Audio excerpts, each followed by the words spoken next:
팔란티어인데 여기서 뭐 일단 가장 뭐 눈에 띄는 거는 미국 커머셜이죠. 커머셜하고 이제 정보 부분의 호조고요. 숫자는 뭐 이야기 가이던스도 상단을 5% 초과했기 때문에 뭐 요거 때문에 좀 더 올라가는 것 같고 그다음 7분기 연속으로 이제 각 기준 일반 회계 기준 수익성을 달성해서 이것도 강조를 좀 하는 것 같긴 했는데 어쨌든 또 하나가 이 룰 오브 40, 그러니까 성장과 이제 수익을 수치한 40점, 이 룰 오브 40인데 이게 지금 64점이면 1위예요, 지금. 1위, 소프트웨어 기업 중에 1위로 올라왔거든요, 지금 이 기준으로 보면. 이게 음, 64점으로 올라오면, 1위로 올라서 있는 겁니다, 얘가. 어쨌든 1위로 올라서는 거고요. 결국 미국의 커머셜 비즈니스 쪽이 이제 그 실행력이 대단했고, 미국 정부 비즈니스도 가속화, 뭐 이렇게 돼서 현재 특히 앞으로, 미국 정부 쪽에 그 기회가 크다는 것도 지금 이렇게 이야기를 하고 있더라고요. 처음으로 그 국방하고 이제 정보기관 포함해서 미 정부 사업이 이 12개월 후 매출이 그때가 10억 달러 이제 돌파하는 뭐 그런 정부 사업도 좀 강해지는 부분이 있고, 어, 그 다음 또 중요한 했던 이야기 중에 뭐냐면, 팔란티어는 그러니까 AI 부분, 이제 AI에 있어서 이 프로토타입이 아니다. 그러니까 자기들은 이 엔터프라이즈 AI의 프로덕션을 제공한다. 그러니까 요겁니다. 그러니까 대부분 이제 프로토타입이죠. 그러니까 시제품처럼 이렇게 보여주는 게 아니고 바로 이 기업의 AI의 생산성을 이제 높일 수 있는 그런 걸 제공한다는 겁니다. 그래서 이 엔터프라이즈 AI의 기회를 가지고 있다라고 보시면 되고요. 이게 지금 매출을 기대하는 기대 매출이 불과 9개월 만에 지금 3배나 증가했다. 연간 이제 2천억 달러였는데 6천억 달러까지 증가한다. 근데 왜 팔란티어가 잘하고 있냐? 대부분 AI를 제공하는 쪽이 프로토타입에서 이 프로덕션, 뭐 이쪽 프로덕션으로 이제 넘어가는 과정에 큰 병목 현상이 존재한대요. 그러니까 이거를 못 넘어가고 있다는 거예요. 그래서 수익화가 안 된다는 거죠. 음, 예, 이 부분이 안 되는데 팔란티어는 이 문제를 의미 있게 해결해주고 있다. 이렇게 보는 겁니다. 그래서 뭐 이게 이제 그 커멘트를 그대로 이야기하자면 그러니까 고객이 이미 알고 있는 부분의 현실을 빠르게 인식해서 시장의 현실을 반영하는 거고, 이런 부분에 있어서 독보적인 입지를 구축하고 있다. 뭐 이런 이야기를 하고 있어요. 그래서, 어, 현재 현재 나와 있는 그런 제품 표준되는 플레이북은 작동하지 않는다. 앞으로도 이건 작동하지 않을 거다. 현실 세계에서 이렇게. 이 문제를 해결할 수 없다. 이 정도까지 이야기합니다. 자기들 게 아니면. 그런 이야기를 하고 있는 거죠. 그래서 이 AI 프로토타입을 만드는 거는 쉬운 일이다. 다만 이거를 실제 생산에, 프로덕션에 적용하는 거는 이 일반 소프트웨어의 경우는 한 10배에서 100배 어렵다고 하지만 이게 더 어렵다. 그런데 이게 모든 기회가 우리한테 있다는 거예요. 자기들한테. 그래서 이, 그런 이야기를 뭐 계속 하고 있는 거죠. 보시면 되고 또 하나 이제 AIP 전략 이 부분이 미국 커머셜 부분 성장을 이제 높였죠. 그래서 현재 이제 1,000만 달러 이상 계약이 27건 됐고 약 10억 달러의 총 가치를 달성하고요.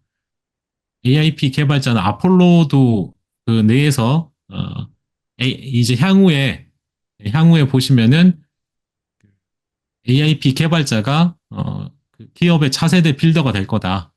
이렇게 뭐 이야기하고 있고 아폴로 또한 놀라운 민첩성과 응답성을 제공했다. 이렇게 이야기하고 있습니다. 그래서 에, 이 AIP라는 게 뭐냐 이렇게 설명을 하면 하이퍼스케일러가 인프라를 그러니까 하이퍼스케일러라는 것도 이제 결국 기존에 있는 데가 오래된 인프라 데이터 센터를 폐기하는 것 같은 방식으로 이걸 다 폐기한 것처럼 이 AI를 프로덕션으로 빠르게 도입해주는 걸 제공한다. 뭐 이렇게 이야기하고 있어요. 그다음 이건 뭐 계약 체결 고객 사례인데 여러 그 기업들이 있는데 여기서 중요한 거는 계약을 한 다음에 이제 이게 확장 계약을 계속 한다는 거예요. 한번 써보니까 좋으니까 그걸 더 다른 쪽으로 늘리는 거죠.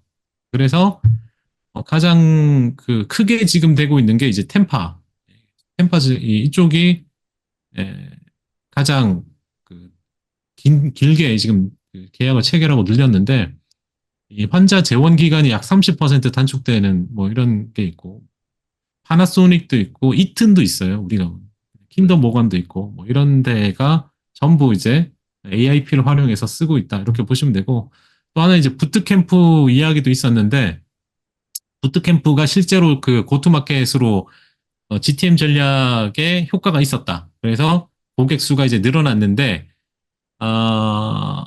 뭐 그런 이야기뿐만 아니고 이제 뭐 그다음 나오는 게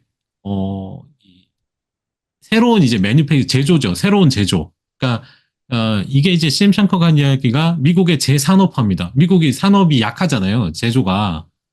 그러니까 어제도 보여드린 제조 부분이 미국이 약하지 않습니까? 네. 근데 자기들이 그 미국 제조업체를 위한 운영 체제로 새로 OS를 내놓겠다. 그래서 워프 스피드라고 하는 새로운 그 제조업체를 위한 운영 체제를 출시할 거라고 합니다.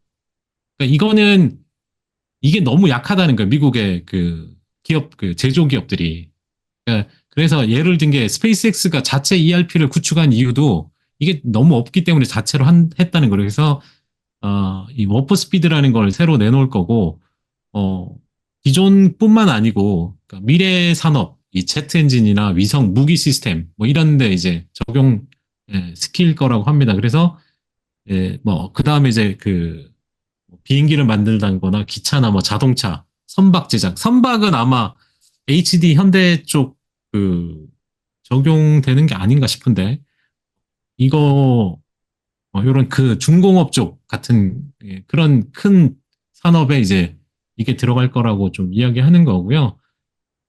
그래서 이 산업용 AI죠. 이게 결국에는 그 산업용 AI에다가 온톨로지를 해서 이걸 두 개를 구축된 그 워프 스피드라는 걸 OS를 만들어 가지고 좀 더 미국을 재산업화 시키겠다. 뭐 이런 이야기도 하고 있습니다.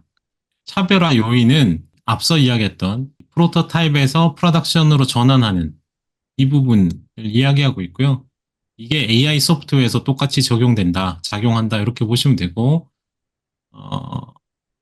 이 하이퍼스케일러의 인프라만으로는 이 비즈니스 문제 해결이 안 된다.